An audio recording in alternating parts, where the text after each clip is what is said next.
الحمد للہ رب العالمین الصلاة والسلام علی خاتم النبیین وعلی آلہ وصحبہ اجمعین اما بعد فاعوذ باللہ من الشیطان الرجیم بسم اللہ الرحمن الرحیم قال اللہ تعالی فی سورة رعد وَلَقَدْ أَرْسَلْنَا رُسُلًا مِّن قَبْلِكَ وَجَعَلْنَا لَهُمْ أَزْوَاجًا وَذُرِّيَّةً وَمَا كَانَ لِرَسُولٍ أَن يَأْتِيَ بِآيَةٍ إِلَّا بِإِذْنِ اللَّهِ لِكُلِّ أَجَلٍ كِتَابٌ۔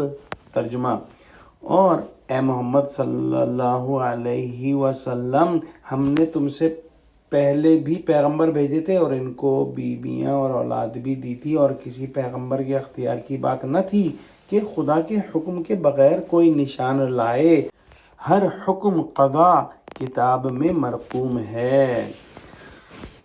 قریش آپ صلی اللہ علیہ وسلم سے نت نئے معجزات طلب کرتے رہتے تھے، اور انہوں نے ایک ہی رٹ لگا لی تھی کہ ہم آپ پر ایمان اس وقت لائیں گے جب آپ ہم کو ایسا معجزہ دکھائیں جو کہ حسی معجزہ ہو، اور ایسا معجزہ جیسے کہ پچھلے رسولوں کو دیا گیا۔ ایک اور اعتراض وہ یہ کرتے تھے کہ اگر آپ اللہ کے رسول ہیں تو پھر کس طرح سے آپ جو ہے عام انسانوں کی طرح سے رہتے ہیں، بازاروں میں چلتے پھرتے ہیں، کھاتے پیتے ہیں؟ یہ تمام چیزیں تو انسانوں والی چیزیں ہیں، رسول کو اس سے الگ ہونا چاہیے تھا۔ اس آیت میں ان باتوں کا جواب دیا گیا اور بیان ہوا کہ پیغمبر عربی صلی اللہ علیہ وسلم کو نئی کتاب اور نئے احکام دے کر بھیجنا کون سی غیر معمولی بات ہو گئی جو اتنی حجتیں نکالی جاتی ہیں۔ آخر ان سے پہلے بھی ہم نے جو پیغمبر بھیجے تھے وہ آسمان کے فرشتے نہ تھے، اسی دنیا کے رہنے والے آدمی تھے جو کھانا کھاتے تھے، اپنی ضروریات اپنے ہاتھوں سے انجام دیتے تھے اور بیوی بچے رکھتے تھے۔ ان میں سے کسی کو یہ قدرت نہ تھی کہ لوگ جو نشانی مانگتے ضرور دکھلا دیتے، بلکہ موجودہ پیغمبر کی طرح ہر چیز میں خدائی اذن کے منتظر رہتے تھے، وہی نشان دکھاتے اور وہی احکام سناتے تھے جس کا اذن اللہ سبحانہ وتعالی کی یہاں سے ہوتا۔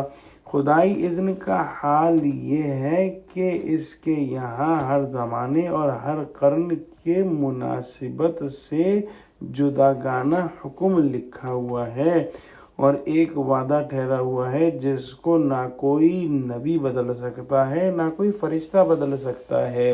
پھر جب ہر نبی اپنے زمانے کی مناسبت سے احکام لائے اور اپنی صداقت کے نشان دکھائے اور کسی پبلک کی خواہشات کے پابند نہ رہے اور نہ ہی اپنے کو حوائج بشریہ اور تعلقات معاشرت سے پاک اور برتر ظاہر کیا، تو پھر کیوں کر انہی چیزوں کا محمد صلی اللہ علیہ وسلم میں پایا جانا انکار نبوت کی دلیل ہے۔ گویا جس طرح سے پچھلے انبیاء آئے، اسی طرح سے آپ صلی اللہ علیہ وسلم کو مبعوث فرمایا گیا ہے۔ دعا کرتے ہیں کہ اللہ سبحانہ وتعالی ہم کو قرآن کا فہم عطا فرما، ہم کو سچوں سے جوڑے اور ہم کو صراط مستقیم پر قائم فرما دے، آمین۔ یا اللہ مسلمانوں کو متحد فرما دے، آمین۔ وآخر دعوانا الحمد للہ رب العالمین۔ السلام علیکم ورحمۃ اللہ وبرکاتہ۔